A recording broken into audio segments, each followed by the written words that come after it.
University are a unique place to explore that great challenges of our time. It can be a challenge to make a decision, to make a new home, To find truth, to make a friends, to succeed, to adapt.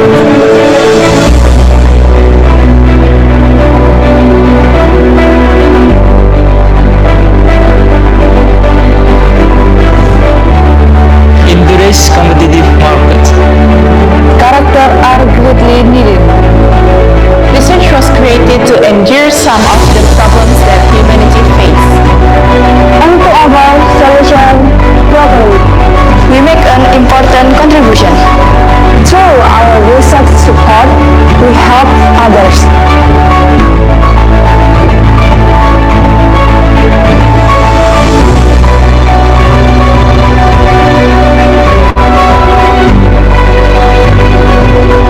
We build learning culture.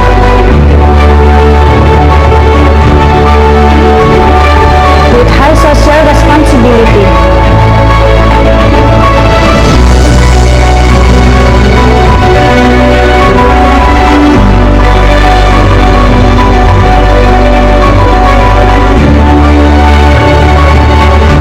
to make knowledge experience.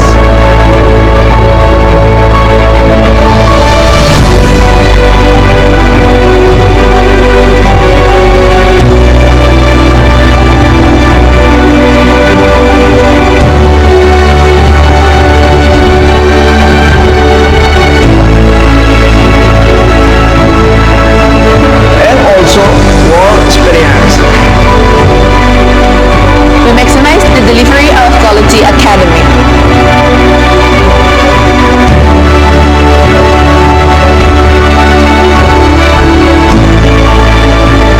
Our lecturers and staff are always there for you.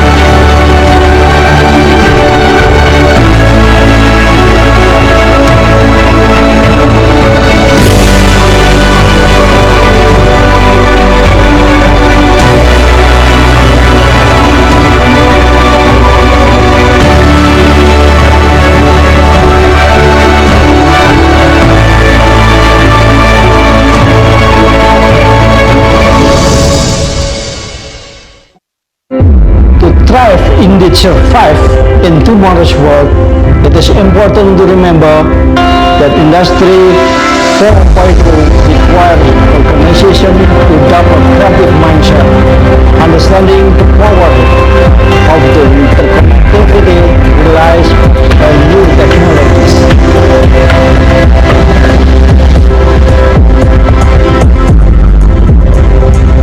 Here at Wijaya Kusuma University of Surabaya, we overcome these challenges with a simple word. We just say hi, and that changes the world. I'm Yofian. I will be medical veteriner. I'm Dinda and I will be lawyer. I'm Juventio. I will be agriculture engineer. I'm Safira and I will be a politician. I'm Anissa and I will be a lecturer. I'm Rizka, I will be doctor. I'm Yuka, and I will be a manager. I'm Ain, I will be accountant.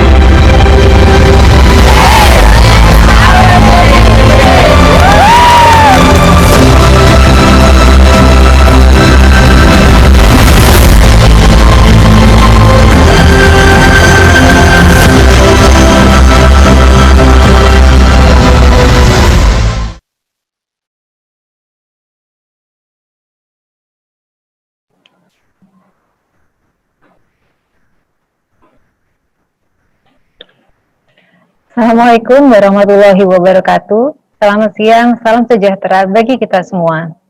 Yang terhormat Bapak Pembina dan Ketua Yayasan Wijaya Kusuma Surabaya, yang terhormat Rektor beserta para Wakil Rektor Universitas Wijaya Kusuma Surabaya, yang terhormat Dekan beserta para Wakil Dekan Fakultas Ekonomi dan Bisnis Universitas Wijaya Kusuma Surabaya, yang terhormat Ketua LPPM Universitas Wijaya Kusuma Surabaya, yang terhormat para narasumber, para narasumber, dan para peserta webinar Fakultas Ekonomi dan Bisnis Universitas Wijaya Kusuma, Surabaya.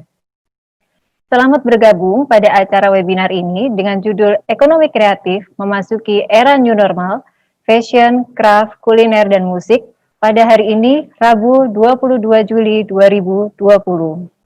Salam kenal dari kami panitia untuk semua peserta hari ini. Sebelumnya, demi kelancaran acara ini, marilah kita bersama-sama berdoa sesuai dengan agama dan keyakinan kita masing-masing. Berdoa mulai.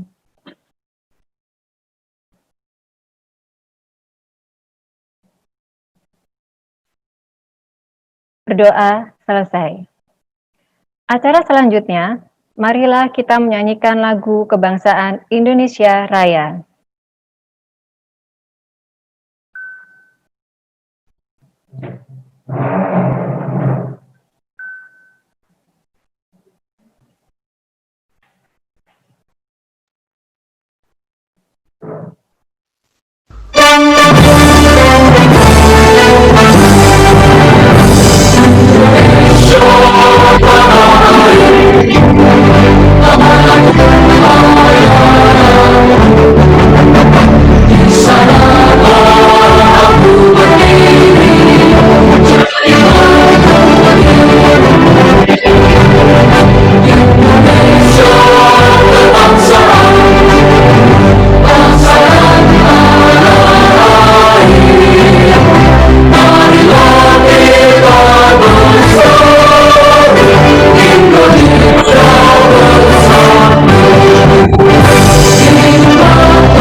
Terima kasih. Untuk membuka acara webinar ini, kami persilakan Dekan Fakultas Ekonomi dan Bisnis, Bapak Dr. Andes E.C. Gimanto Gunawan, SEMMMAK, untuk memberikan sambutan, yang pada saat ini diwakili oleh Wakil Dekan Bidang Kemahasiswaan, Ibu Niketut Yulia Agustin, SEMM. Kami persilahkan.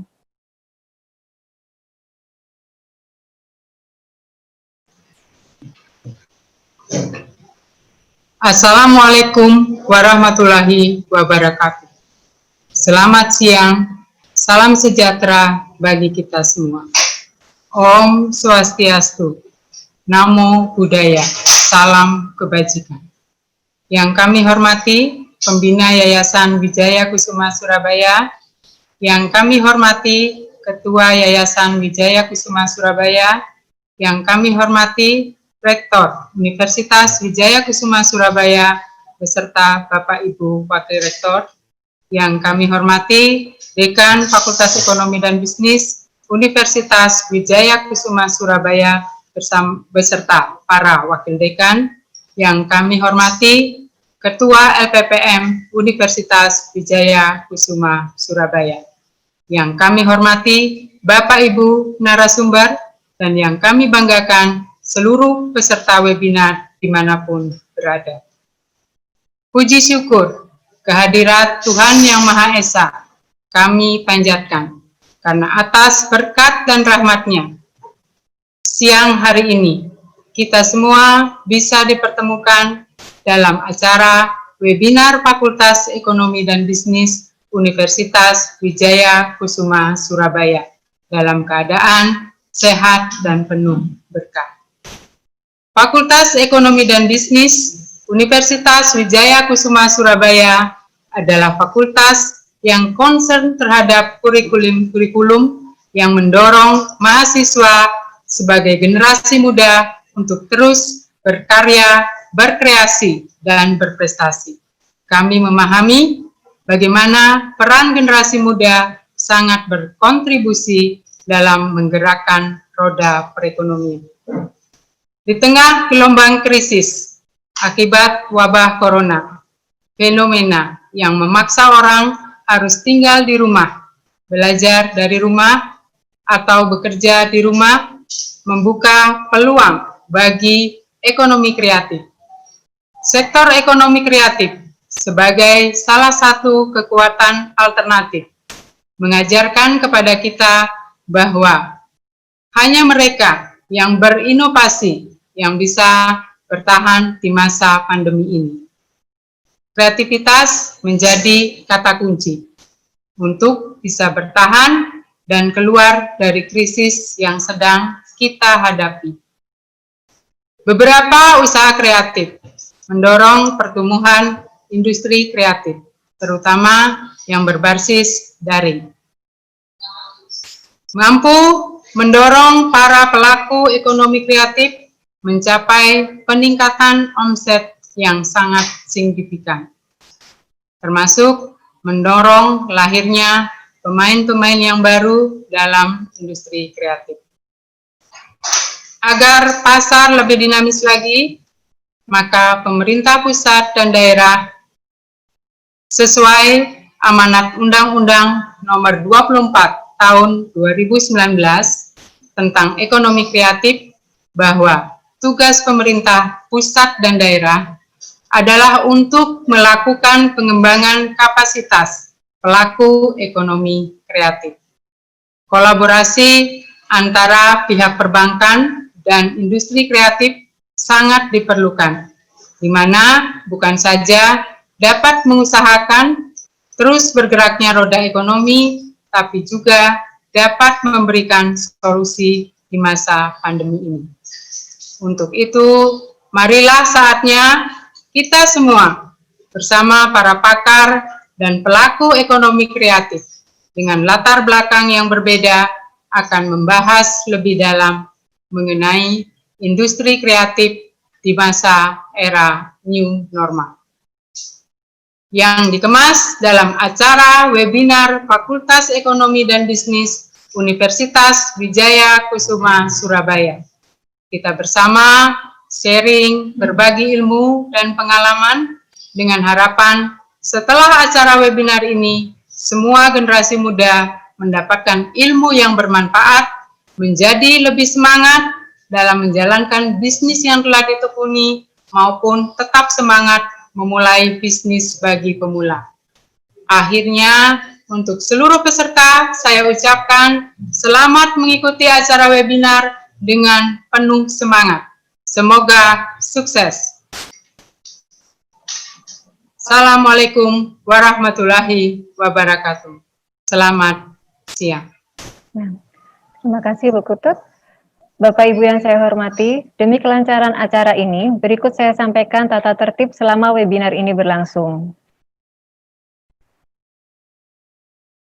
Webinar ini terdiri dari 5 narasumber dan akan dipandu oleh Bapak Dr. Andes E.C. Budi Prayitno MM selaku moderator.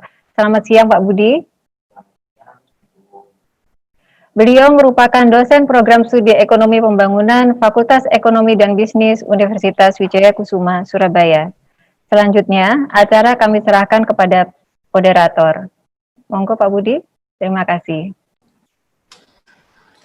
Terima kasih Ibu Santi, pelimpahan saya handle langsung. Assalamualaikum warahmatullahi wabarakatuh. Selamat siang dan salam sejahtera untuk kita semua.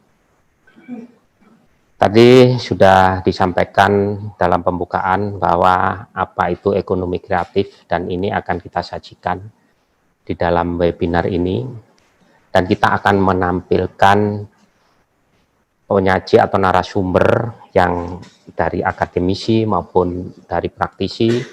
Dan narasumber-narasumber ini pasti mempunyai pengalaman dan mumpuni di dalam bidang ekonomi kreatif.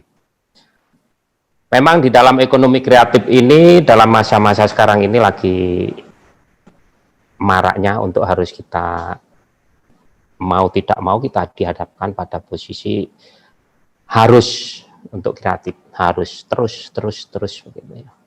Nah, sehingga kita harus banyak belajar dari narasumber yang baik itu akademisi maupun yang praktisi, dan ini kita padukan di dalam acara ini sehingga nanti diharapkan hasil yang akan bisa diperoleh oleh peserta kan gitu ya, itu ada sesuatu hal yang baru yang bisa diserap karena kita menyampaikan atau di sini ada narasumber yang memang ahli di bidang akademisi, yaitu dosen dan peneliti. Ada 2, ada 3 begitu, peneliti, dan begitu juga dari praktisi dan juga dosen, di mana tidak asing lagi dan sangat mumpuni di bidangnya. Nah, ini yang perlu kita gali nanti. Saya mohon Ibu Profesor Dr. Dr. Ruswiati Surya Saputra untuk menyajikan materinya selama 20 menit. Waktu kami persilakan. Baik, Assalamualaikum warahmatullahi wabarakatuh. Terima kasih kepada pimpinan Fakultas Ekonomi dan Bisnis Universitas Kusuma Surabaya yang telah mempercayakan saya untuk menjadi salah satu keynote speaker dalam webinar yang akan kita lakukan sore hari ini. Dan juga salam untuk semua peserta, salam untuk para narasumber, dan penghargaan saya kepada para panitia yang sudah bekerja begitu keras, dan mudah-mudahan ada hasilnya yang akan kita bicarakan pada hari ini. Judul yang ingin saya diskusikan pada sore hari ini adalah pandemi COVID-19, New Normal, dan Ekonomi Kreatif tentunya. Judulnya seperti itu. Kita tahu bahwa ekonomi kreatif itu lahir sebagai konsep ekonomi baru yang bertumpu pada ide, kreativitas, keterampilan, dan menjadikan kreativitas sebagai modal utama di dalam menciptakan nilai tambah ekonomi. Ekonomi kreatif memberikan setidaknya 992 triliun di tahun 2019, dan Indonesia adalah negara ketiga terbesar kontribusinya setelah Amerika dan Korea Selatan. Ada 3 sektor kreatif di Indonesia yang memiliki kontribusi terbesar, yaitu industri kuliner 41,69%, industri sedikit saya sampaikan, ini sejarah perkembangan ekonomi kreatif dunia. Ternyata di tahun 1650 itu sudah ada seorang Newton, ya, Isaac Newton, anak kita kenal semua. Dia sudah menerbitkan dia sebagai pencipta matematika yang menjadi tonggak daripada awal pemikiran rasional manusia. Dilanjutkan tahun 1700 itu ada perkembangan di Inggris. 1750 pun itu ada pemerintah Inggris masih mendirikan Royal Society of Arts yang merupakan badan awal, ya, dari di dunia yang bertugas untuk memberikan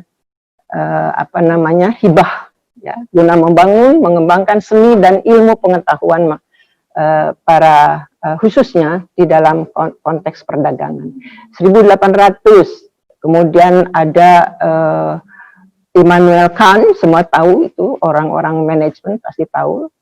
1850 ya sampai dengan 1900 masuk di dalam era industrialisasi, itu 1850 sampai 1950. Perkembangannya di mana pada tahun 1945 PBB pun membentuk UNESCO Itu sebuah badan khusus untuk menangani pendidikan, iptek dan kebudayaan ya di berbagai negara anggotanya UNESCO. Kemudian sampai pada 2000 tahun 2000 itu sudah mulai masuk di dalam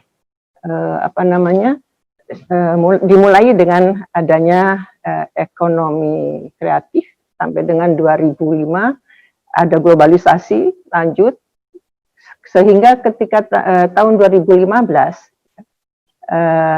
ada sangat pesat maju negara-negara yang berkembang ini sebagai pasar maupun produsen produk kreatif ya.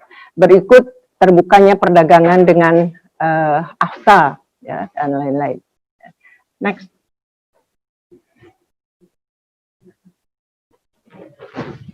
Maaf kurang kelihatan ini.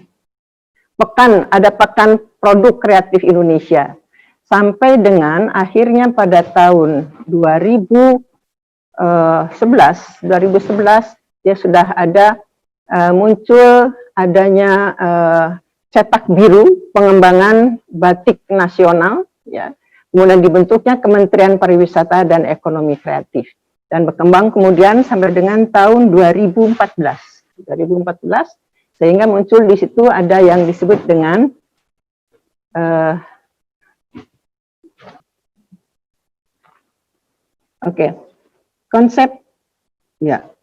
konsep ekonomi kreatif adalah sebuah konsep di era ekonomi baru ini yang mengintensifkan informasi dan kreativitas dengan mengandalkan ide dan sektor of knowledge dari sumber daya manusia sebagai faktor produksi utama dalam kegiatan ekonomi.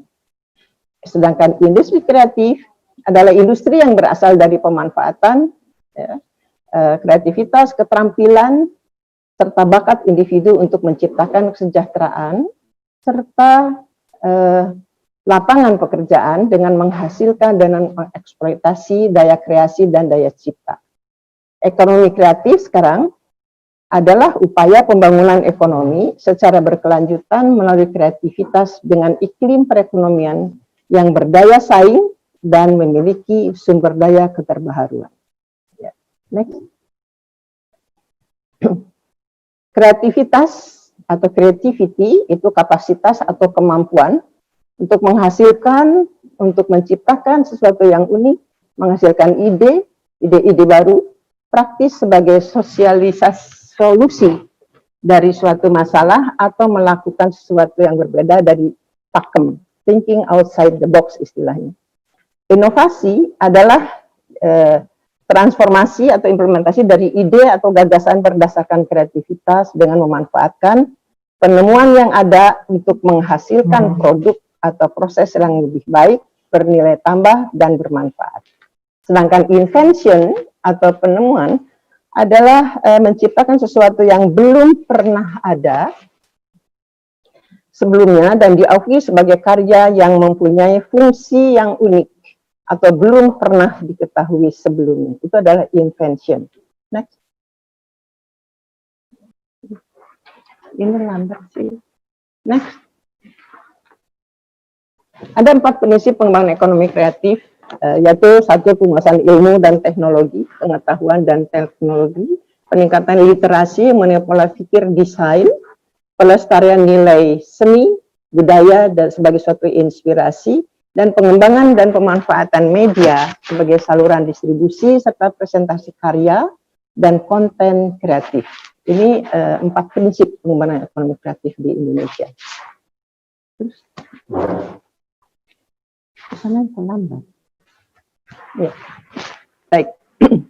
Peran aktor, kita sebagai kita semua adalah aktor yang hendaknya berpartisipasi, berkontribusi pada pengembangan ekonomi kreatif. Kita lihat sebagai intelektual, dia akan mendorong 15,9 juta tenaga kerja atau sebesar 13,9% dari total tenaga kerja nasional.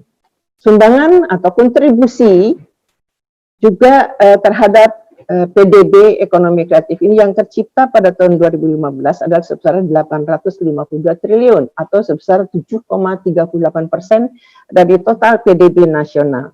Dan itulah kontribusi ekonomi kreatif di Indonesia.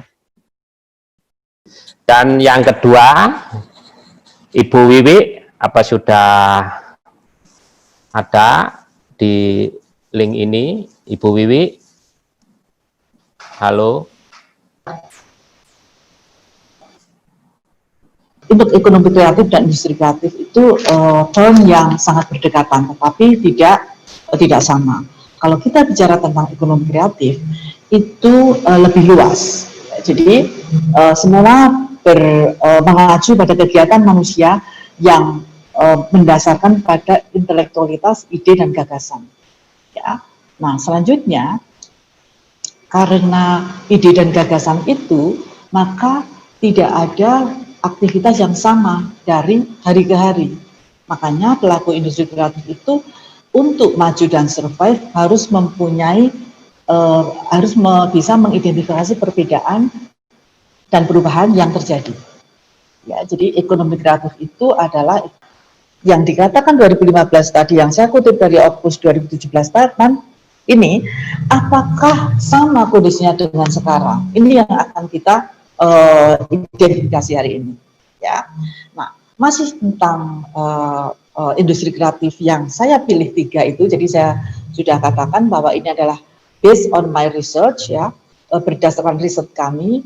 Jadi Bapak Ibu sekalian, saya melakukan penelitian itu tentang industri kreatif sejak 2016. Di 2015 saya ke Solo nonton pagelaran industri kreatif, kok saya tertarik. Setelah itu mulai 16, 17, 18 sampai sekarang, insya Allah saya konsisten begitu. Atau mungkin juga bisa dikatakan males aja mikir gitu ya, males mikir sehingga penulisnya itu terus. Ya. Nah, kenapa keempat ini akhirnya, kelima ini harus muncul? Karena timbulnya kesadaran para pelaku bisnis itu bahwa mereka harus memelihara pelestarian lingkungan. Nah, dalam penelitian saya juga terbukti hal itu, bahwa pelaku industri kreatif khususnya fashion, ya, jadi saya langsung ke implementasinya, ternyata mereka sadar betul bahwa realnya, ya, contoh realnya adalah pewarnaan yang ada pada batik, pewarnaan yang mencampur zat-zat kimia itu ternyata akan sangat berisiko pada kerusakan lingkungan. Nah, oleh karena itu mereka akhirnya, jadi beberapa responden saya sadar, oh ini akan lebih bagus dengan menggunakan yang namanya pewarna alam. Inilah yang disebut sebagai ecologically sensitive. Jadi Quintuple itu lahirnya adalah kesadaran manusia untuk tetap memelihara pelestarian lingkungan.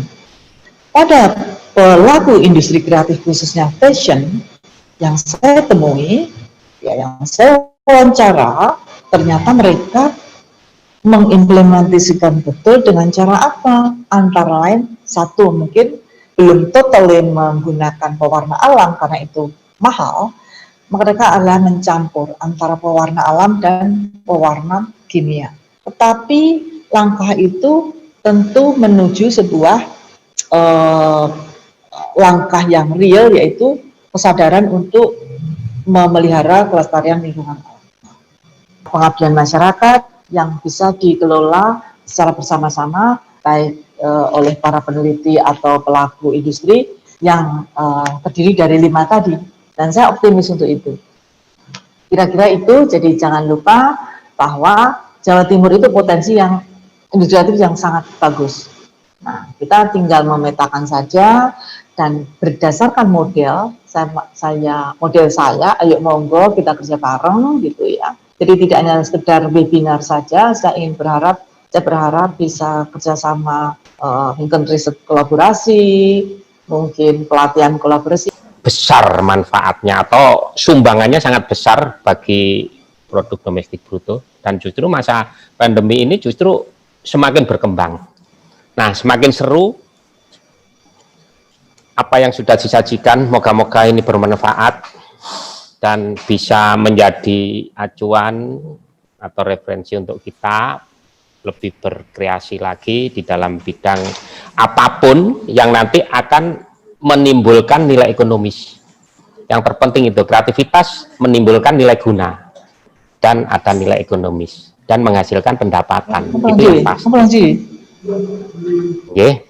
Nah, yang ketiga ternyata ekonomi kreatif ini sangat besar manfaatnya atau sumbangannya sangat besar bagi produk domestik bruto, dan justru masa pandemi ini justru semakin berkembang.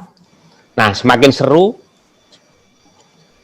apa yang sudah disajikan, moga-moga ini bermanfaat dan bisa menjadi acuan atau referensi untuk kita lebih berkreasi lagi di dalam bidang apapun yang nanti akan menimbulkan nilai ekonomis. Yang terpenting itu kreativitas menimbulkan nilai guna dan ada nilai ekonomis dan menghasilkan pendapatan. Itu yang pasti. Okay. Nah, yang ketiga, narasumber akan menyajikan mengenai ekonomi kreatif juga, Ibu Tantri, Dr. Tantri Bararo, atau apa sudah ada Ibu Tantri? Halo? Halo, sudah ya, Ibu? Ya, ya sudah. Oke, ya, ini Ibu Tantri, selamat datang, selamat bergabung, terima kasih. Iya, sama-sama.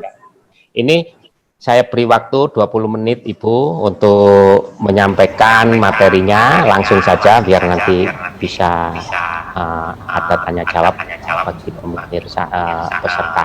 Begitu, monggo silakan Bu Tantri untuk menyampaikan materinya. Terima kasih. Ya, terima kasih. Selamat siang untuk kita semuanya. Yang terhormat Pak Dekan kami Universitas Wijaya Kusuma Surabaya, dan pada sore hari ini tepatnya kita akan membahas tentang ekonomi kreatif yang berbasis potensi daerah. Tadi sudah banyak yang disampaikan oleh beberapa narasumber yang pertama maupun yang kedua. Terima kasih Pak Budi, terima kasih Prof. Rus, kami sampaikan. Dan untuk itu ada hal yang tadi banyak disinggung masalah teori. Karena kami sekaligus di samping akademisi juga langsung pada praktisi, artinya kami juga praktisi. Dampak pandemi terhadap ekonomi masyarakat, kami berbicara terkait dengan data. Kami langsung aja kepada data bahwa pandemi COVID-19 ini memberikan dampak yang signifikan terhadap perekonomian masyarakat yang ada di Indonesia, baik itu sektor formal maupun informal. Data kami yang kami peroleh dari Kemenaker April tahun 2020, awal dari pandemi itu mulai Maret, dan kami mendapatkan data April ini ada di dalam sektor formal terdapat 2 juta lebih ya untuk pekerja dari 116.370 perusahaan yang harus menerima kebijakan yang dirumahkan, dan tentunya di sini dikenakan pemutusan hubungan kerja atau yang kita sebut dengan PHK. Nah, PHK di sinilah yang tentunya punya dampak secara langsung maupun tidak langsung. Nah, untuk itulah dari hasil yang kami peroleh di sini terdiri dari 1 juta lebih pekerja yang dirumahkan dari 43.690 perusahaan, dan tentunya pekerja ini juga kena dampak yang namanya PHK yang mencapai 241 lebih orang dari 41 perusahaan tersebut. Nah, yang kedua yaitu sektor informal yang tercatat sekitar 538.000 lebih pekerja informal dari 31.000 perusahaan, artinya 31.000 lebih perusahaan atau di sini yang dinamakan usaha mikro kecil menengah UMKM yang harus rela kehilangan pekerjaannya dan penghasilannya. Ini juga sama kami memperoleh sumbernya dari Kemenaker April 2020. Nah, tentunya ini saya berbicara tentang data dulu. Setelah kita berbicara data, dampaknya terhadap ekonomi masyarakat yang ada di daerah itu bagaimana? Tentunya di sini pendapatan masyarakat akan semakin turun. Nah, kebetulan saya ini kan juga seorang petani ya. Hasil penjualan panen petani hasilnya kurang menggembirakan, bahkan cenderung menurun terus. Dan yang kedua, buruh tani banyak yang mogok karena adanya penghasilan yang tidak adanya, istilahnya begini, ketidakpastiannya terhadap penghasilannya mereka itu. Nah, ini ya dampak-dampak yang dirasakan yang ada di desa. Yang kedua, yang geliatnya perekonomian yang di daerah ini menunjukkan tren yang negatif, artinya bahwa ada penurunan yang signifikan di tingkat desa. Dan yang ketiga yaitu seluruh lapisan masyarakat ini harus sudah mulai memutar otak. Artinya apa? Bahwa agar mereka itu tetap survive, tetap kondisi perekonomiannya itu harus tetap stabil dalam kondisi perekonomian yang semakin sulit di sini. Dan ekonomi kreatif itu yang menjadi solusinya. Ekonomi kreatif itu yang menjadi solusinya. Solusinya inilah yang tentunya di dalam penciptaan nilai tambah, ada value added di sini yang berbasiskan ide-ide tadi itu. Kalau ini menurut Hawking tahun 97 bahwa kita ini harus bisa menciptakan kreativitas sumber daya manusianya yang berbasiskan pada ilmu pengetahuan, termasuk tadi juga disinggung terkait dengan budaya dan teknologi. Kita tidak bisa keluar dari budaya dan teknologi yang saat ini sudah mulai beralih budaya kita tentang teknologi harus melek, kan gitu toh. Terus yang kedua, ekonomi kreatif ini juga perlu ada pendekatan tren ekonomi di sini, di mana teknologi dan ilmu pengetahuan ini adalah sangat penting di dalam proses pertumbuhan ekonomi. Yang ketiga yaitu kreatif. Ekonomi kreatif di sini ya artinya bahwa perlu ada prosesnya di dalam peningkatan nilai tambah tadi untuk bisa dieksplor lagi. Eksplornya bagaimana caranya? Kita harus bisa mengeksplorasi kekayaan intelektual, yaitu tadi berupa kreativitas, berupa keahlian maupun bakat-bakat yang kita miliki yang nantinya adalah untuk bisa dijual. Itu kalau kita mau memahami tentang apa itu dengan ekonomi kreatif. Nah, tentunya di sini solusi yang kita lakukan di samping ekonomi kreatif yang harus kita optimalkan, masyarakat ini bagaimana agar tetap survive dengan kondisi situasi yang semakin lama semakin sulit karena diakibatkan oleh pandemi ini, dan bagaimana kita bisa mengoptimalkan kembali menggerakkan potensi-potensi baik ini secara individu maupun yang potensi di lingkungan sekitar kita agar terciptalah ekonomi yang kreatif yang nantinya adalah tujuannya untuk kemandirian. Selain itu, untuk meningkatkan ekonomi kreatif secara individu, ekonomi kreatif di sini juga untuk meningkatkan pendapatan masyarakat secara luas agar bisa menciptakan lapangan-lapangan pekerjaan yang baru. Ini yang harus kita tumbuhkan di dalam diri kita maupun kebermanfaat untuk orang lain.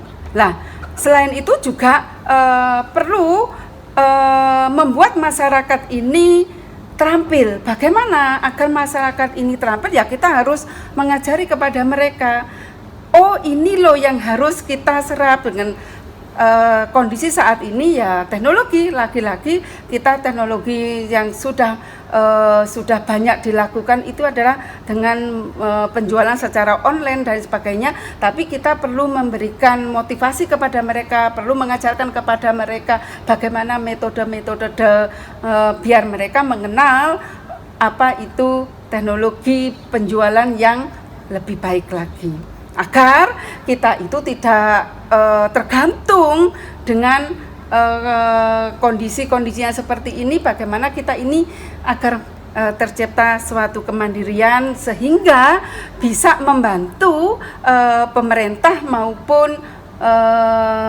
para pengusaha yang lain maupun para ekonomi kreatif di sini. Nah, tentunya di sini keunggulan ekonomi kreatif itu kita harus bisa memaksimalkan kepada masyarakat. Ayo bangkit. Kalau kita tidak memberikan motivasi kepada mereka, dan kebetulan saya ini kan sebagai legislator, ya saya turun kepada masyarakat. Apa yang dibutuhkan kepada masyarakat, kita harus bersama-sama dengan mereka. Kalau kita tidak bersama-sama dengan mereka, mereka itu tidak punya sebuah keyakinan, bisa enggakah saya itu mendapatkan bantuan enggak dari pemerintah? Kalau tidak mendapatkan bantuan dari pemerintah, saya ini nanti bisa survive tidak? Nah, ini keberadaan kita lah yang diperlukan. Kita harus turun. Kalau kita tidak ikut terlibat di dalamnya, ya mohon maaf ya, dalam itu bahasa klasiknya, kalau kita hanya berteori saja, masyarakat bawah itu sudah tidak mau. Mohon maaf ya, masyarakat sudah tidak butuh teori aja ketika mereka butuh makan, ketika mereka butuh penghasilan, ketika mereka butuh tidak hanya penghasilan, pekerjaan, maka kita harus turun kepada masyarakat. Kehadiran kita inilah yang dibutuhkan kepada mereka.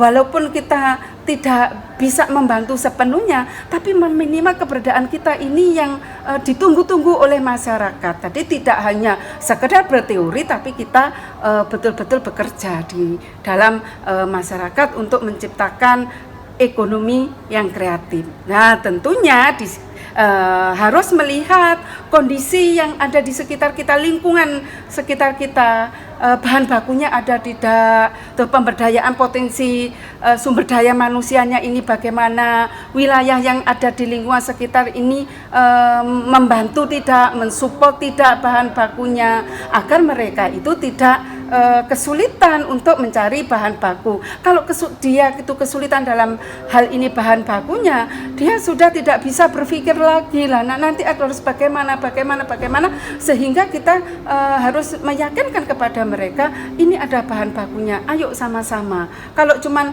ayo saja ya dia tidak akan mau bergerak. Makanya harus bersama-sama. Dan tentunya kita harus dapat beradaptasi dengan perkembangan perubahan saat ini, karena dengan kondisi pandemi seperti ini kita harus secepatnya beralih. Artinya apa? Budaya kita sudah berubah. SOP kita sudah tetap harus jalan, ini harus tetap dilakukan agar masyarakat itu terjaga kesehatannya. Bagaimana agar di samping dia bisa bekerja tapi dia juga sehat, kan begitu.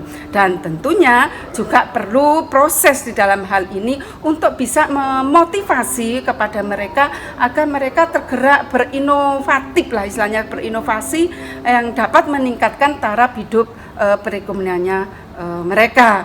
Nah, ini kan salah satu contoh nyata untuk pemanfaatan ekonomi kreatif. Dan ini yang kami lakukan, yang kami lakukan ada di kecamatan kami sendiri, kebetulan di desa sebelah kami. Kebetulan pada saat itu lagi masyarakat lagi stres-stresnya masyarakat ya, stresnya untuk dia tidak bisa bekerja dengan kondisi ekonomi yang sangat berat karena terdampak impact dari corona virus ini, sehingga mereka kebingungan. Mulai saya berpikir bagaimana kalau mereka ini mungkin slide-nya ada contoh mungkin operator, mohon maaf operator, ada slide nah ini contoh yang saya lakukan. Saya tidak bisa berteori saja, mohon maaf di sini karena kebetulan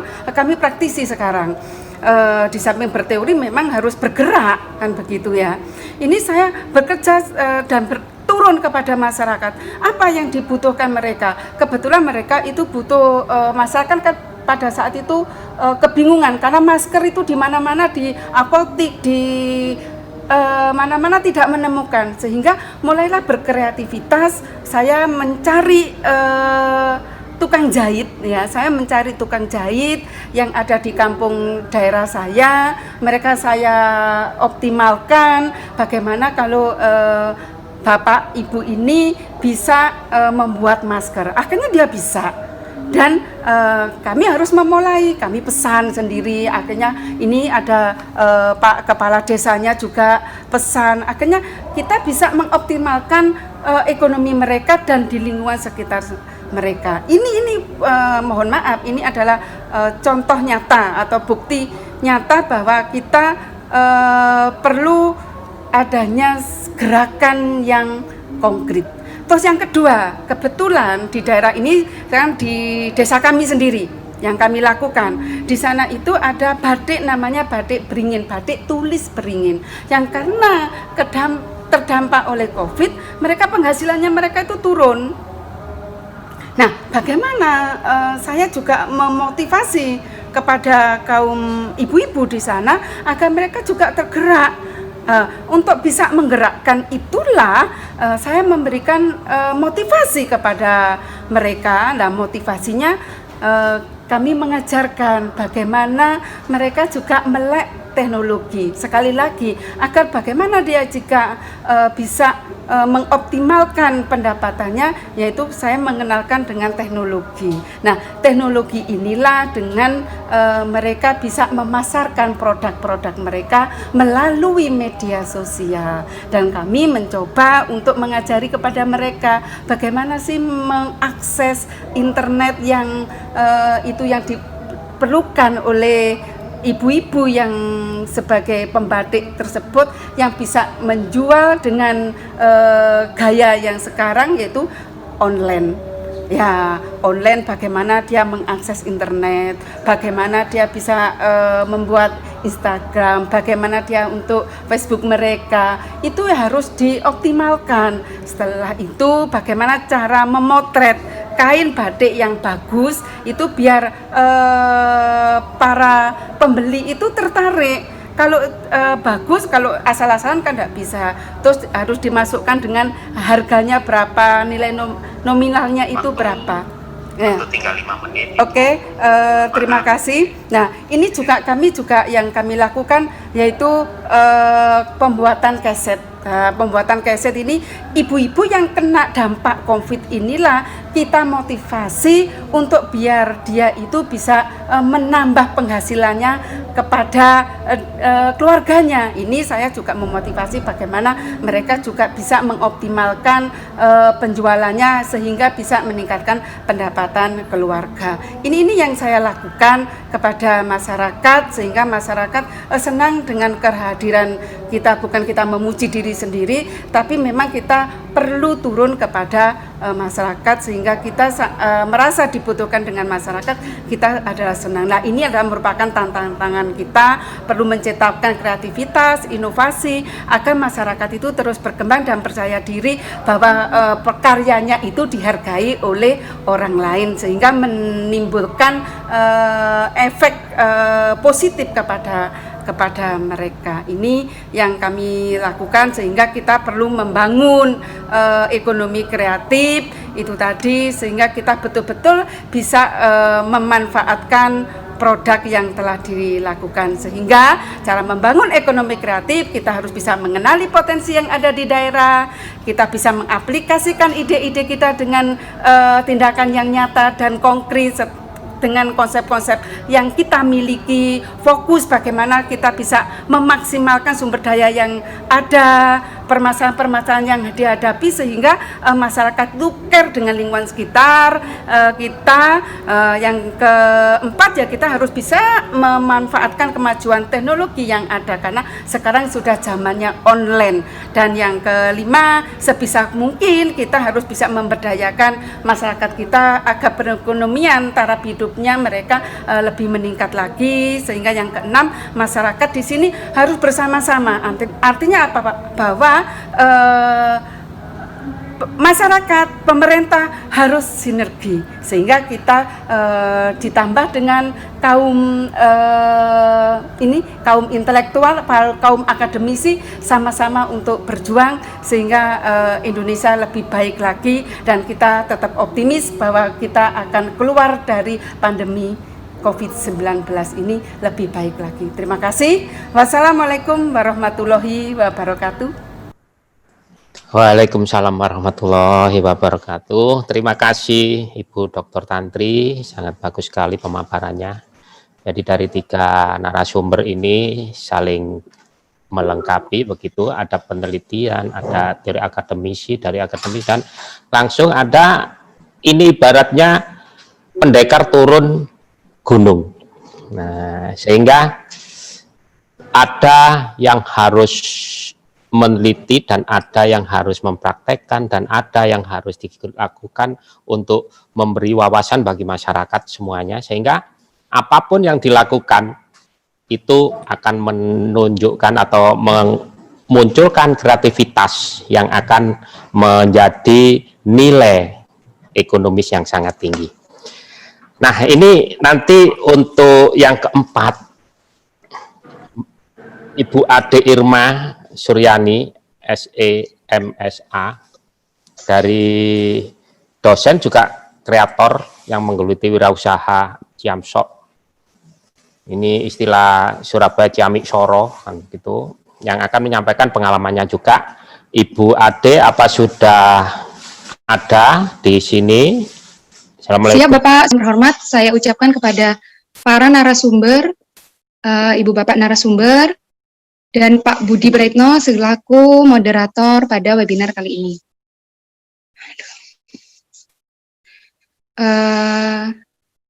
Terima kasih saya ucapkan, saya sudah tidak membuka toko lagi, tidak memerlukan banyak upaya dari saya untuk memperkenalkan brand ini, karena toko yang saya, salah satunya Sutos yang saya buka itu merupakan rujukan kaum milenial pada saat itu, di 2016 dan sampai dengan 2018. Nah, kemudian kita berdampak di sini. Bahkan beberapa mitra saya, bukan saya yang menawarkan kerjasama, tapi mereka yang menawarkan kerjasama. Karena mereka sudah cukup mengenal di 2 tahun pertama saya membuka toko itu, di 2016 dan 2018. Sehingga mulai dari 2018 sampai sekarang saya masih terus bermitra dengan, bisa dilihat dari bisa dipegang secara langsung jika ke toko tempat mitra saya. Jadi ketika ada yang bertanya bagaimana saya bisa percaya bahwa barang ini akan bertahan lama, saya akan menyarankan untuk langsung ke toko-toko mitra saya.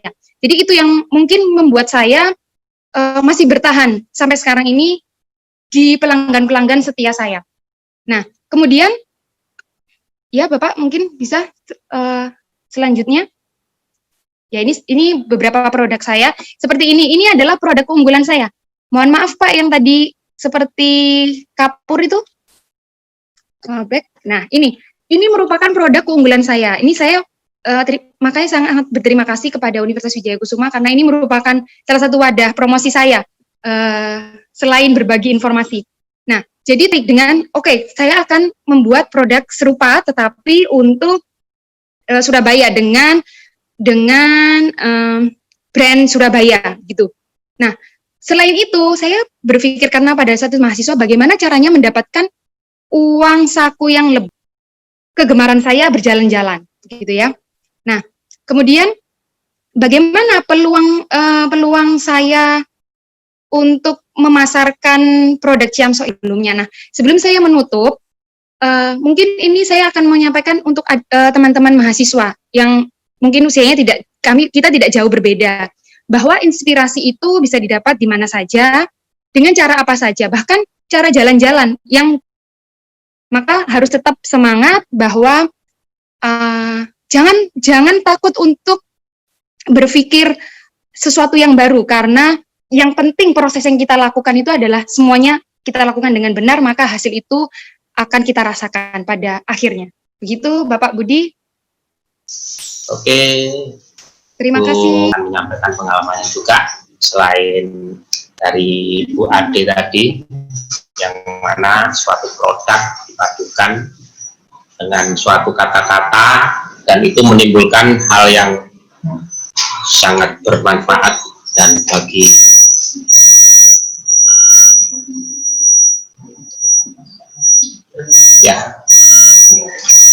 improve.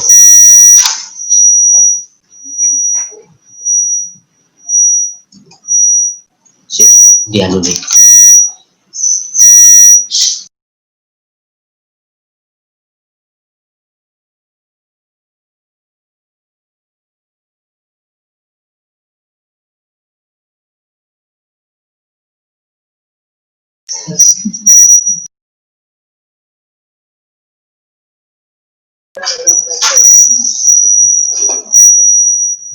Nah, dalam hal ini sebelum Mas Ardi menyampaikan materinya, ini mohon dilihat apa biodata dari sejauh mana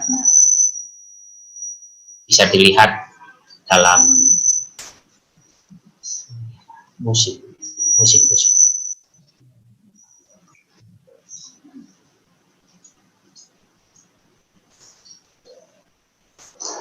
Biodata, nama lengkap dari Mas Ari, bisa dilihat juga di dalam itu. Nama lengkapnya Ari Bernardus Lasso, nama panggilannya Ari Lasso, tempat tanggal lahir Madiun 17 Januari 1973, pekerjaan artis dan musisi, ya ada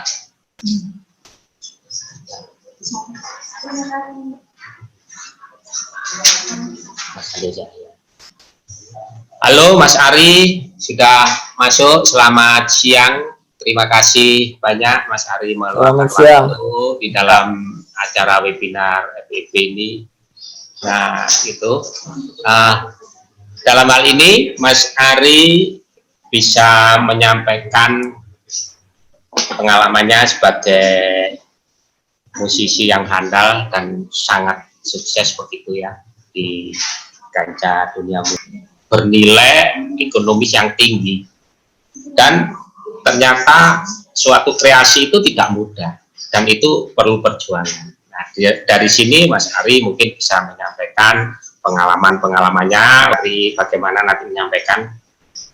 Saya nggak perlu disiapkan waktu. Oh iya. Langsung silakan bertanya. Ya. Mungkin ada pertanyaan. Oke. Ari langsung keluar semua Pak. Iya, data. Oke. Ya. Spesifik aja silakan nanya. Saya jawab semuanya. Saya bukan pembawa makalah soalnya.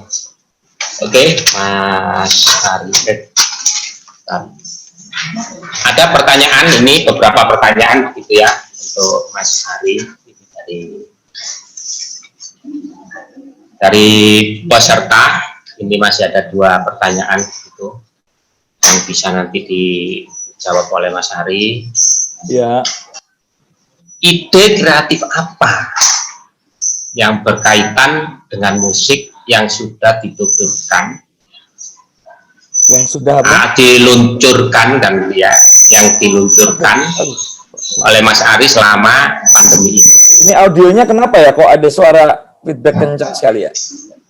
Feedback, ada suara feedback.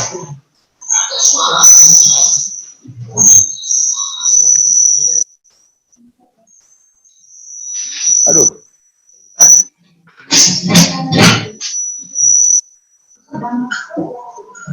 Ada yang nyalain speaker, ada apa? Ada yang sedang merekam kita ya pasti. Ini ada yang merekam dan menyalakan volume. Jadi kayak gini. Ini saya pengalaman kayak gini nih. Iya, iya. Ada yang merekam. Oh, itu anu.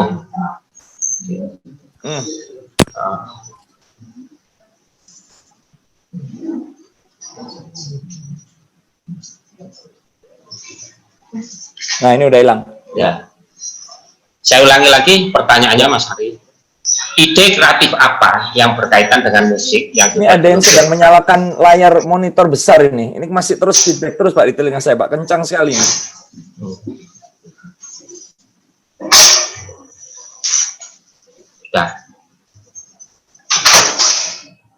Sudah hilang. Sudah nggak ada. Oke. Oke. Saya ulangi lagi. Ide kreatif apa yang berkaitan dengan musik yang sudah diluncurkan oleh Mas Ari selama pandemi ini? Ini pertanyaan dari mahasiswa UNER. Oke. Mbak Koli namanya. Oke. Di masa pandemi ini memang, aduh. Suaranya kok banyak banget. Kok banyak sekali suara-suara gelodakan ya? Apa ya ini ya?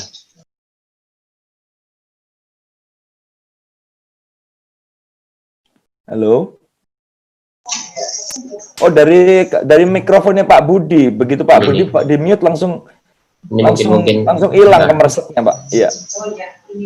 Iya, ini ya. Saya mute. Bentar ya. Maaf. Oh, itu ada apa itu? Suara apa itu? Kursi. Suara. Aduh.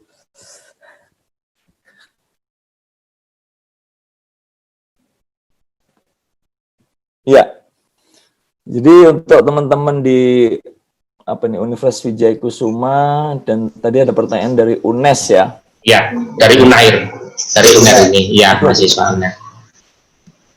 Pak boleh di ini nggak Pak audionya diatasin dulu? Ini di headphone saya. Audionya ini ada gangguan, Mas, gitu ya.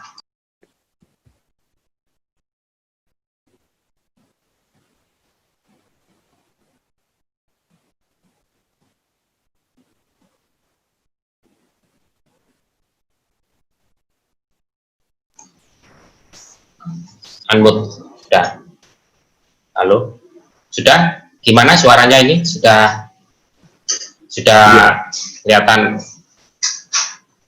Sudah ya? Oke. Jadi, ya.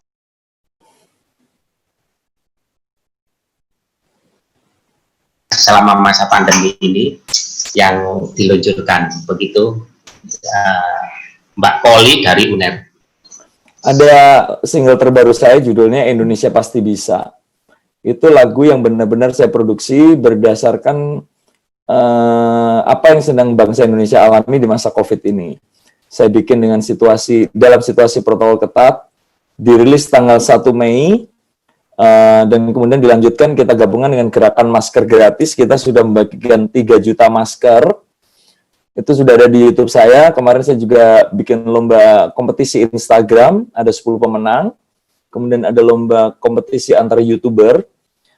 Intinya adalah situasi pandemi ini mungkin bisa menghalangi tubuh kita untuk beraktivitas ya. Tapi situasi apapun itu tidak bisa menghalangi saya dan mudah-mudahan juga teman-teman semua untuk berkreasi, karena kreativitas kita itu keluar dari kepala kita, dari pikiran kita. Tinggal kita change saja medianya. Itu kok ada jalan-jalan, ngintip-ngintip itu di Mas Muji. Silakan duduk Mas Muji. Iya. Nah, gitu Mas. Ya. Apa saya ngomong sambil jalan-jalan gini?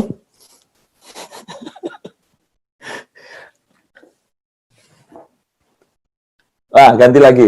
Ya. Jadi itu jawabannya. Jadi walaupun masa pandemi tetap harus produktif begitu. Harus. Mas Aldi. Kemarin minggu lalu saya ketemu Pak Presiden Jokowi bersama 15 artis lain, itu menyampaikan pesan intinya bahwa masyarakat jangan takut untuk beraktivitas, tetapi harus tetap di dalam protokol ketat. Dalam hal ini tentunya jaga jarak, ya, pemakaian masker, kemudian hand sanitizer, kemudian sering-sering cuci tangan. Kalau khusus untuk dunia saya, memang mungkin yang akan paling terpukul. Karena industri hiburan, nyanyi itu nyawanya pada pengumpulan massa. Tapi nggak ada masalah buat kita. Saya change semua kegiatan saya ke YouTube, ke digital. Karena di digital ini adalah sebuah platform di mana kita bisa melakukan apapun. Mau mengajar, mau sekolah, mau kursus, mau rilis lagu, mau apapun bisa lewat digital. Ini adalah sebuah sebuah platform yang mungkin sebelumnya tidak terbayangkan sama sekali yang bisa kita lakukan. Oke, Mas Ari sangat bagus dan itu menginspiratif sekali bagi pemirsa begitu ya, bagi peserta, sehingga bagaimanapun juga tetap harus produktif. Dan ini ada pertanyaan lagi dari Mbak Yeni Ika Pratiwi. Bagaimana Mas Ari Lasso dalam menjaga brand image seorang Ari Lasso di dunia hiburan Indonesia? Itu pertanyaan. Itu menarik itu pertanyaan. Mbaknya yang mana? Nggak bisa ditampilin ya di sini yang nanya ya? Mbak interaksi Yeni langsung. Ika. Oh. Yang mana Mbak Yeni? Oh iya. Oh ini. Nah ini. Mbak Yeni. Pertanyaannya nih menarik. Jawabannya bisa sangat panjang, ya. Tapi intinya begini. Seperti juga brand-brand apapun di dunia ini, mau brand mobil, mau itu brand makanan, mau itu brand sepatu, mau itu brand audio, maupun itu brand gadget, ya, mereka pasti punya pakem mendasar terhadap pemahaman brand mereka, identitas utama brand tersebut. Oke? Tetapi cara pengembangan brand tersebut, building image-nya itu tentunya bergantung kepada tuntutan zaman dan tuntutan pasar.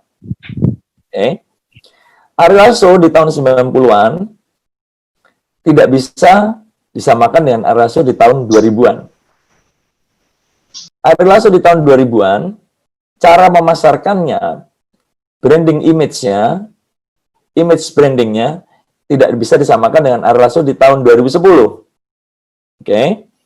Bahkan Ari Lasso di bulan Januari atau Februari 2020 itu branding image-nya berbeda dengan Ari Lasso di saat masa COVID. Jadi branding image kalau menurut saya ya harus lentur mengikuti tuntutan, tapi tidak menghilangkan roh dari brand tersebut. Misalkan Toyota sebagai mobil, tuntutannya adalah sebuah mobil yang lebih lebih eco-friendly, oke. Tentunya dia akan bikin sebuah mobil yang eco-friendly, tapi pasti identitas Toyota as a design, dari sudut pandang desain dan lain sebagainya, pasti tidak hilang. Demikian juga gitu Ari Lasso, lentur mengikuti zaman, tapi identitas dan marwah Ari Lasso sebagai penyanyi itu pasti tidak hilang. Mungkin gitu. Nah, sangat bagus gitu jawabannya, dan disinilah Mbak Yeni ya tadi disampaikan oleh Mas Ari yang begitu luas bagaimana kita mempertahankan brand image dengan berupaya sehingga berusaha untuk tetap eksis apapun itu hambatannya. Sebelum saya berlanjut kepada pertanyaan lagi saya akan memperkenalkan dulu bahwa Mas Ari Lasso ini adalah putra dari Ibu Profesor Ruswiati. Menantu, Pak, menantu. Menantu ya, menantu dari Profesor Ruswiati Ruswiati Surya Saputra, ya. Dan memang cocok sama-sama pinternya begitu ya, sehingga dari dipadukan dari sisi halo, itu Ibu. Makasih. Nah, itu ya, sama-sama, Ma. Makasih banget itu Mas Ari mau bergabung untuk mendukung kita dalam FIP, menyampaikan bagaimana memotivasi peserta itu Ibu. Terobati Pak, amin saya. Pinje. Tetap bertemu gini tuh. Ini terakhir ketemu Lebaran kita, Maya. Iya. Iya. Tapi juga online. Iya, online. Sehat ya, Rik? Sehat, Mas. Sehat. Alhamdulillah. Amin. Ya, lanjut Pak Budi. Inje. Silakan Pak Budi. Sama sehat ya, Mas. Pertanyaan lagi Pak Budi. Ada, masih ada pertanyaan Banyak ini. Ini Sebenarnya banyak ini masih ada. Ya, dipilih. Ya, ada pertanyaan lagi nih, kira-kira 2 pertanyaan ada manfaatnya. Oke. Ya, yang jelas sangat bermanfaat itu bagi peserta maupun. Nah, ada pertanyaan berikutnya ini dari Eko Fase. Pertanyaan buat Mas Ari. Kunci keberhasilan sebagai artis dan musisi sampai sekarang, apa itu yang membuat berhasil? Mas Eko mana, Mas Eko? Mas Eko? Mas Eko? Angkat tangan, Mas Eko. Mana Mas Eko nih? Oh, ini, Nah, oke. ini. Ya, Mas Eko pengen jadi artis? Hah? Mas Eko pengen jadi artis apa enggak? Mas Eko, gimana? Kalau Itu, enggak, nah, enggak. enggak. Nah, kalau enggak, ngapain saya jawab, Mas? Mungkin ingin mengetahui pengalaman begitu, sehingga nanti tertarik begitu. Oke. Kunci kesuksesan itu di dunia apapun sama sebenarnya, Pak. Kunci kesuksesan manusia, kunci kesuksesan karir, itu sama saja dimanapun. Di dunia atlet, di dunia pengetahuan, di dunia bisnis, di dunia olahraga, udah olahraga, di dunia seni ya, kemudian di dunia militer misalkan, atau di bidang pemerintahan, di bidang lukis, di bidang nyanyi, itu semuanya sama sebenarnya, basic-basic cara mencapai sukses dan mempertahankan kesuksesan itu sama semua sebenarnya. Ya, kalau saya sih percaya satu, kalau untuk dunia seni ya, kita bicara dunia seni nih, kita harus punya talenta. Tapi talenta ini tidak akan berarti apa-apa tanpa usaha, tanpa latihan, tanpa komitmen yang kuat terhadap apa yang dijalani. Oke. Tapi kelimanya ini juga tidak akan ada gunanya sama sekali kalau kita tidak bisa memasyarakatkan diri kita sendiri, tidak bisa memarketingkan diri kita tetap tidak diterima, karya kita tidak bagus kalau mungkin di lingkungan kantor kita ini jenius, kita ini jago, tapi kita tidak bisa berinteraksi dengan rekan-rekan di kantor gitu, atau dengan klien kita, itu kan susah diterima meskipun kita jenius, kita pintar. Dan yang terakhir kalau untuk saya pribadi itu integritas pribadi yang paling terpenting. Integritas dalam hal apa? Yang remeh-remeh saja. Waktu, terus kemudian kedisiplinan, respek terhadap rekan kerja, kemudian integritas dalam hal keuangan, itu buat saya salah satu, dan attitude. Ini semua yang kita miliki tadi digabungkan nih, bakat hebat, kemampuan hebat, teknis hebat, tim yang hebat, marketing yang hebat, itu akan runtuh sekejap karena masalah attitude kalau di dunia saya. Banyak penyanyi-penyanyi besar yang kemarin tumbuh di tahun 2000-an, tahun 2010, mungkin hanya terdengar 1-2 tahun, bukan karena karyanya tidak bagus, tapi attitude-nya tidak bagus, sikap hidupnya tidak bagus, integritasnya buruk, mentalitasnya payah, jadi tidak laku lagi dipakai. Karena orang kalau mau pakai dia, pasti takut, karena takut nggak datang, takut telat, tampilnya nggak bagus. Jadi intinya, kesuksesan itu bisa dicapai oleh siapapun, di bidang apapun, dengan cara-cara standar yang sama semestinya. Tuh. Mungkin gitu, Pak. Mas Eko, Mas Eko Mas juga. Eko. Besok mau jadi artis, Mas Eko? Mas Eko, belajar. Nggak apa-apa, artis kecil-kecilan dulu, nanti siapa tahu jadi besar. Ya, sangat bagus sekali itu. Memang butuh komitmen, begitu ya. Dan kerja keras, jadi tidak mudah dan harus berusaha selalu. Integritas ada satu juga lagi, penting, Pak. integritas, loyalitas semua. Ini ada lagi satu pertanyaan lagi, Mas Ari. Ini karena Mas Alas ya, biasa dipanggil Mas Alas begitu ya. Tadinya ini langsung tanya jawab kan begitu dari Mas Ali, Mas Alas gitu ya. Jadi dalam waktu untuk presentasi ini bisa dioptimalkan untuk tanya jawab, sehingga nanti untuk pertanyaan narasumber lain nanti akan kita beri waktu begitu untuk setelah sesi dengan Mas Alas ini. Ada lagi satu, Mas. Ya. Selain berkecimpung di dunia entertainment, ini pertanyaan dari Fadia, berkecimpung di dunia entertainment. Mas Ari Lasso apa memiliki usaha di dunia selain itu? Di dunia maksudnya, maksudnya di dunianya sekarang ini. Ada, ya memang ada. Ya. Ada, memang ada. Jadi ada beberapa, dan kebetulan semuanya bidang ini bidang kreatif, ya. Semua bidang. Saya punya agency dan event organizer. Yang pertama itu kita tutup, kemudian saya baru buka lagi sih. Baru kemarin ulang tahun yang ketiga. Kemarin ini kita baru potong tumpeng ulang tahun ketiga. Syukurlah sampai pandemi ini kita belum merumahkan. Kita merumahkan, tapi tetap bisa membayar gaji full.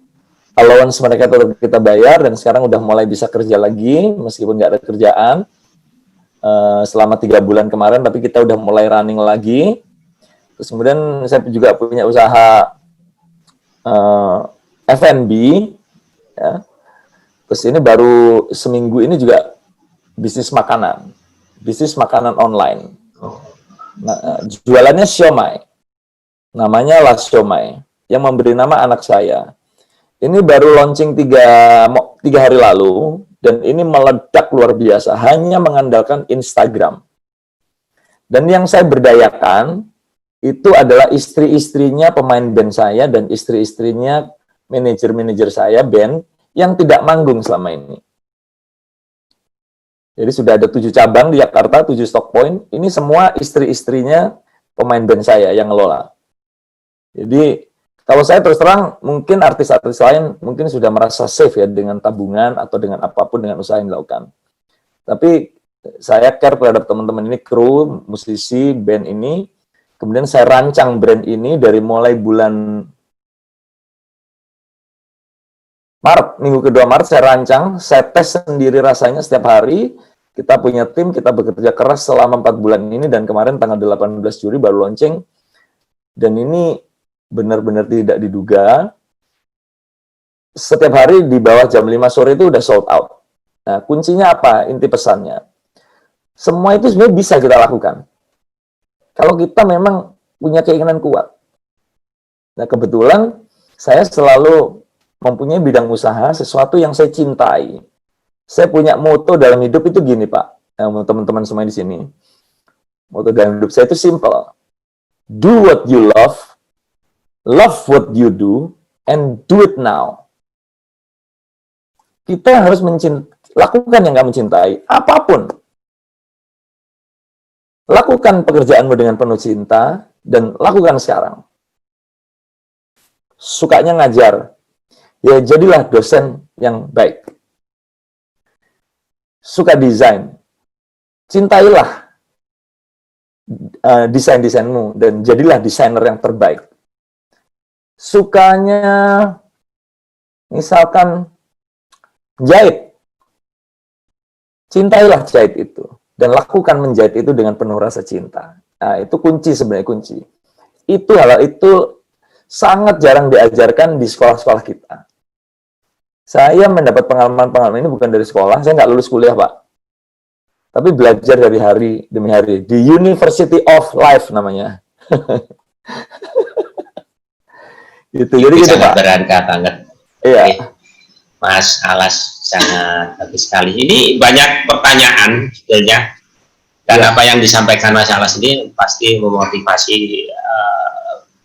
peserta begitu yang ingin menggali pengalaman Mas Alas seperti itu ya. Ini ada pertanyaan lagi, Mas. Silakan. Ini dari Arif Rahmawan. Mana Mas Arif? Izin bertanya kepada Mas Ari Lasso, bagaimana peran para artis dalam mendongkrak perekonomian UMKM?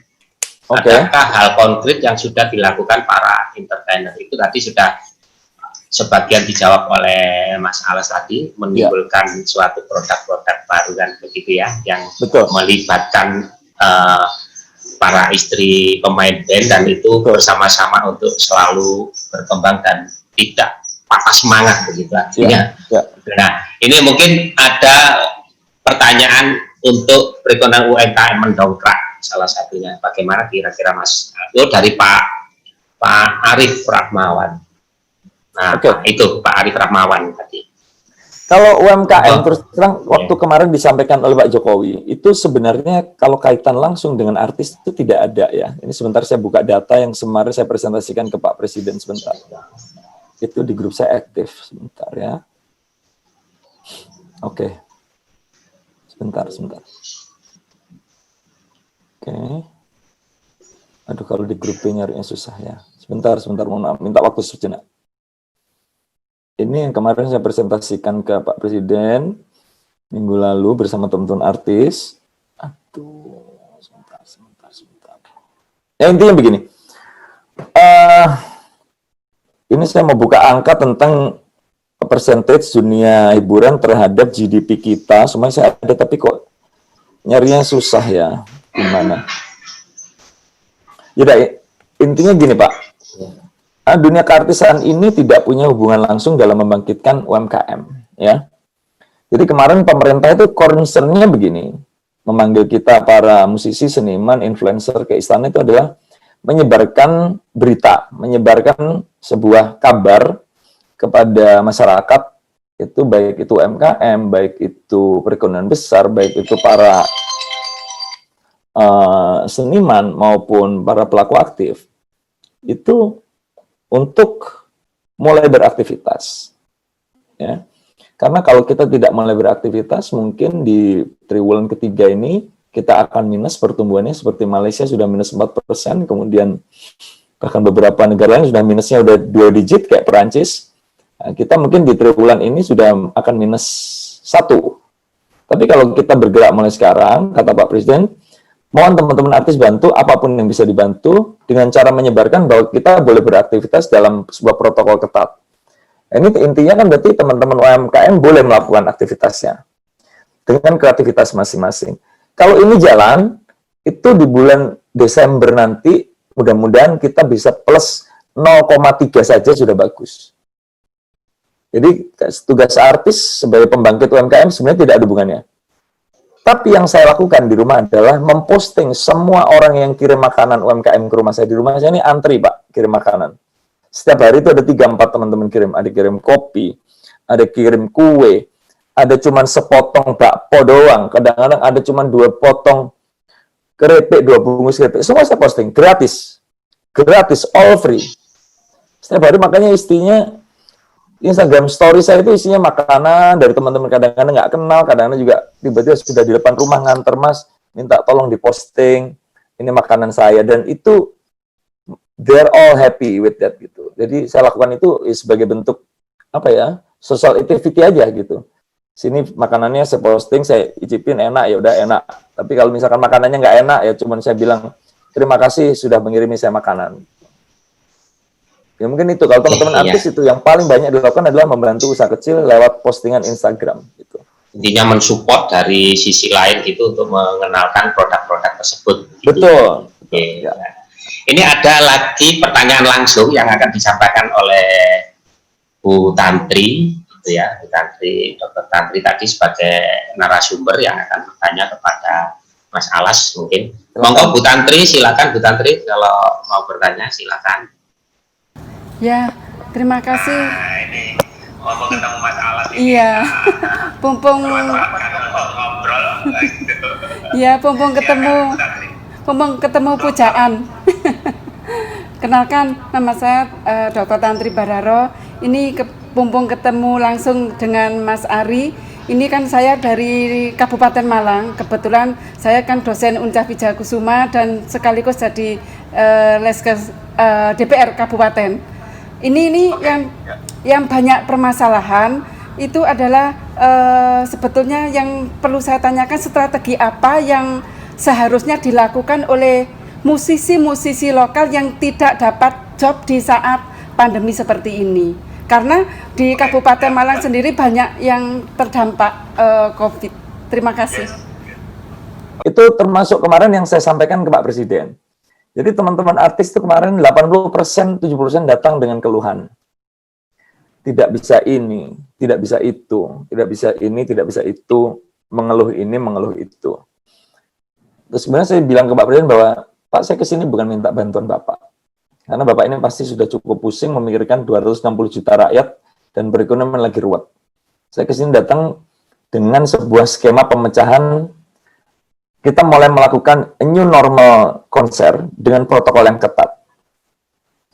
Yang saya butuhkan dari pemerintah adalah peraturan yang pasti. Peraturan yang pasti. Misalkan nih begini, Bu. Kafe, ya, oke. Musisi lokal itu kita bicara kafe. Kafe kapasitas 300, di presentasi saya itu lengkap. Saya mau bikin satu konser, nanti akan saya umumkan di bulan September atau akhir Agustus. Ini tim saya lagi berangkat ke Jawa Timur, Bu, di Malang. Konser pertamanya normal nanti akan berlangsung di sekitar Malang dan Surabaya. Di Trates, saya bocorkan aja, tapi tolong jangan dibocorkan dulu. Ini tim kita lagi udah berangkat ke sana. Mungkin RI 1 datang, kalau nggak Menparekraf. Tapi yang pasti gubernur pasti datang nanti. Jadi gini, intinya gini. Kita bisa melakukan aktivitas kafe dan lain-lain itu.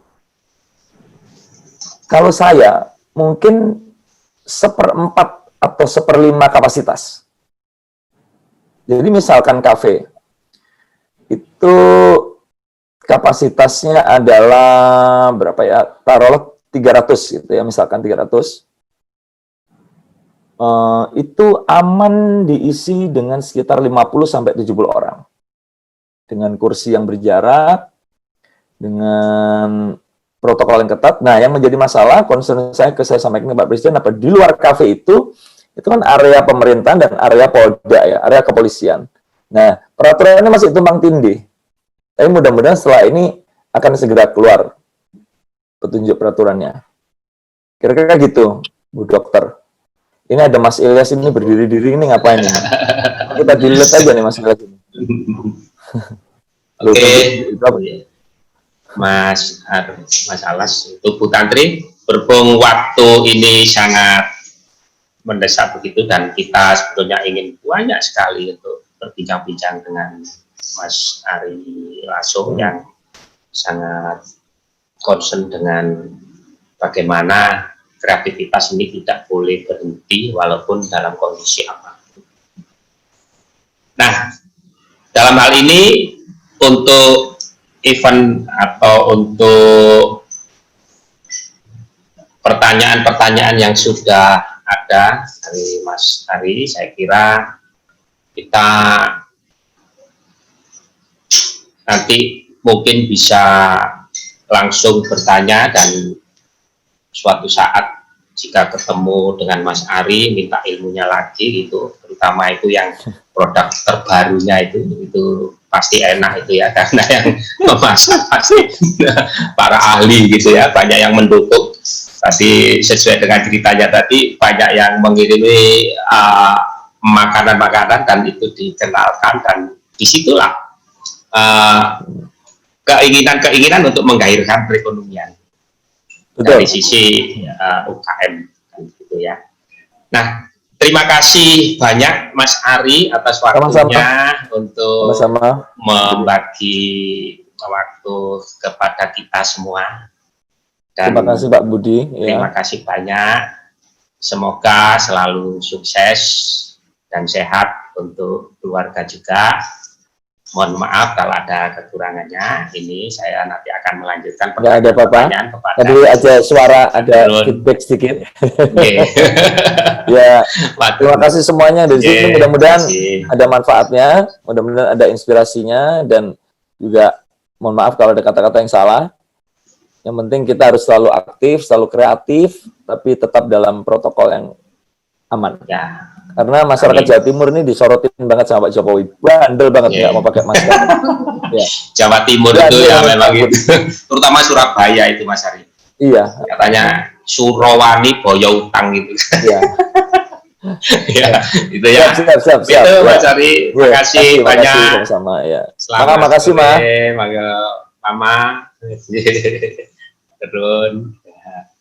Itu tadi berbincang-bincang dengan Mas Ari sangat asik sekali gitu ya, langsung presentasinya tidak perlu materi, tetapi langsung disampaikan apa yang ditanyakan oleh para peserta gitu ya, sehingga itulah Mas Ari menyampaikan materi yang mana dukungan komitmen terhadap kreativitas yang apapun yang bisa bernilai secara ekonomis tanpa menyerah gitu ya. Nah, sekarang pertanyaan-pertanyaan narasumber saya urut saja, mulai narasumber pertama, Prof. Rus, ada pertanyaan, dan itu ada banyak sebetulnya pertanyaannya, tapi berhubung waktu sangat mendesak, ini saya bacakan satu-satu saja pertanyaan yang bisa dijawab oleh narasumber nanti. Langsung saja pertanyaan untuk Prof. Rus. Pada tahun 1998, UMKM saat itu dikenal sebagai bisnis tahan krisis, mampu menyerap banyak tenaga kerja. Bahkan 59 juta pelaku usaha, 99% adalah pelaku UMKM. Apa yang harus dilakukan dengan tepat dan cepat oleh para pelaku usaha ekonomi agar mereka kembali berusaha dengan baik? Dari Pak Bambang S. Irianto, Fakultas Hukum UKS. Monggo Prof. Rus untuk menjawab pertanyaan. Baik. Terima kasih Pak Moderator, Pak Budi, dan terima kasih untuk pertanyaan Pak Bambang. Sebenarnya kalau kita lihat krisis 98 dengan krisis sekarang itu sangat berbeda. Ketika tahun 98 krisisnya itu justru UMKM itu mendukung semua perekonomian Indonesia, sehingga tidak terlalu terpuruk saat itu. Beda dengan sekarang. Kalau sekarang ini betul-betul terhantam betul UMKM itu, utamanya yang kreatif ini, dan juga beberapa faktor sektor yang lain, itu beda. Sekarang kita tidak bisa berdaya apa. Namun kiatnya adalah hanya dua: jangan pernah berhenti, ya. Jangan terlalu lama bersedih untuk menangisi nasib, tapi segeralah bangkit, berinovatif, dan berusaha untuk adaptasi dengan apa yang ada di lingkungan kita, termasuk tadi juga dikatakan bahwa adaptif itu sangat penting, ya, karena kalau tidak bisa menyesuaikan maka kita akan tergerus habis. Terima kasih.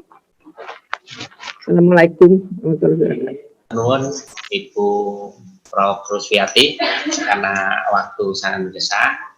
Untuk peserta, mohon maaf, semua pertanyaan belum bisa kita sampaikan, nanti secara tertulis mungkin bisa saya sampaikan kepada Prof. Rus. Kemudian untuk Ibu Wiwi Harwiti, juga begitu, ada satu pertanyaan saja karena menurut Ibu, di era pandemi COVID-19 ini, industri kreatif apa yang bisa dikembangkan oleh para usahawan yang sedang atau yang baru akan memulai usaha? Ibu Wiwi, pertanyaannya, jadi usaha apa? Kan gitu ya, baik itu yang baru berkembang maupun yang baru maupun yang sedang berkembang.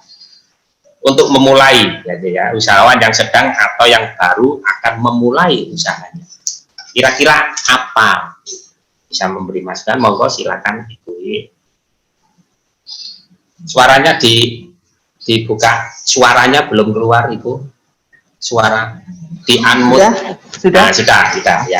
Baik, saya menjawab pertanyaan ini bukan karena hanya pengalaman pribadi, artinya pengalaman pribadi berdasarkan responden yang saya teliti, tetapi juga ada acuan. Dua, yang ketiga adalah fenomena yang kita lihat sekarang ini. Jadi karena ada protokol kesehatan yang harus dipenuhi dengan ketat oleh masyarakat yang ditetapkan oleh pemerintah, maka ada kecenderungan orang itu ingin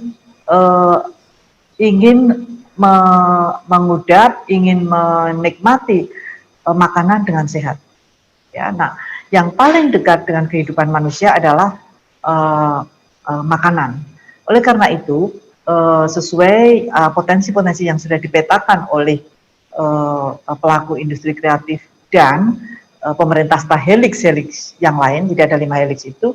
Yang pertama, potensi yang bisa digarap oleh yang paling sederhana oleh pelaku baru ataupun yang sudah lama berkecimpung, baik itu mau pindah bidang usaha, karena namanya ekonomi kreatif UMKM itu sangat mobile. Jadi gagal A, coba B, demikian seterusnya. Satu adalah kuliner. Kemudian yang kedua adalah industri-industri kreatif yang betul-betul lahir dari potensi dia yang mempunyai ciri-ciri khas tertentu atau karakteristik khusus yang bisa dipahami sebagai sesuatu yang sangat dibutuhkan. Yang tadi dikatakan sebagai kreator tadi. Nah, salah satunya adalah jadi satu kuliner, kemudian kedua adalah industri-industri yang membutuhkan kreativitas tinggi, termasuk Ciamso itu bisa menjadi bidang usaha yang dimasuki, tetapi tidak perlu meniru Ciamso, karena setiap orang itu punya terberi oleh Allah dengan kreativitas. Tinggal bagaimana kita mengasah potensi tersebut. Jadi yang saya ketahui ya, jadi berdasarkan wawancara kami, berdasarkan pemetaan yang dilakukan oleh pemerintah dan 4 helix yang lain, yaitu satu kuliner, dua adalah para kreator di bidang itu tadi, termasuk digitalisasi. Jadi membuat konten, kemudian membuat kreasi-kreasi dalam bentuk huruf, yang intinya adalah sesuatu yang spesifik dan kriterianya memenuhi kebutuhan masyarakat setempat. Yang paling sederhana itu adalah masakan atau kuliner. Jadi dua itu yang saya ketahui. Kemudian kalau memang familiar atau katakanlah akrab dengan digital, dunia digital, maka Anda bisa kembangkan itu. Jadi bentuk apapun dibantu dengan digitalisasi itu akan melahirkan bidang usaha yang termasuk di dalam 16 itu. Nah, 3 itu tentu tidak akan lepas dari apa yang disebut delivery service. Ya, jadi meskipun Anda online, ketika pesan makanan, maka pasti ada pengiriman. Nah, ini juga menjadi bisnis yang menjanjikan. Jadi beberapa grup WA yang saya ikuti itu banyak membuat bisnis baru, ya sederhana. Siapa butuh angkutan daerah rumput, misalnya daerah saya, itu ternyata teman-teman yang selama ini bosan menganggur di rumah. Jadi usia-usia kami ini kan usia comfort ya, teman-teman dosen, seusia saya ini, akhirnya dengan putra-putranya mencoba untuk berbagi informasi tentang pengiriman barang, karena ini tidak berhenti. Dalam kondisi apapun, delivery service itu tidak pernah akan berhenti. Jadi 3 subsektor itu bisa dimasuki, ikutannya adalah delivery service. Ini yang sudah satu kami buktikan ya dengan wawancara.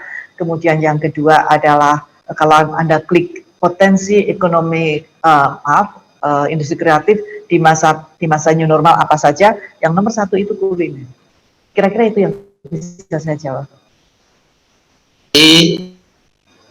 Jawabannya, karena memang waktu dikejar waktu dan sangat mendesak sekali begitu ya, Ibu, mohon maaf untuk para peserta, tidak semua pertanyaan bisa saya sampaikan kepada narasumber. Jadi mau tidak mau hanya kebagian satu pertanyaan. Untuk Ibu Wiwi, bagus sekali tadi apa yang sudah itu match sekali dengan apa yang sudah dilakukan oleh Mas Ari Lasso tadi ya, untuk mendorong Rubennya itu memunculkan yang namanya kreasi terhadap produk-produk makanan, dan begitu, itu sangat oke. Nah, terima kasih Bu Wiwi. Sekarang saya ada pertanyaan satu untuk Bu Tantri, gitu ya. Saya bacakan ini dari mahasiswa Untak. Ibu Tantri Bararo kan juga sebagai anggota legislator.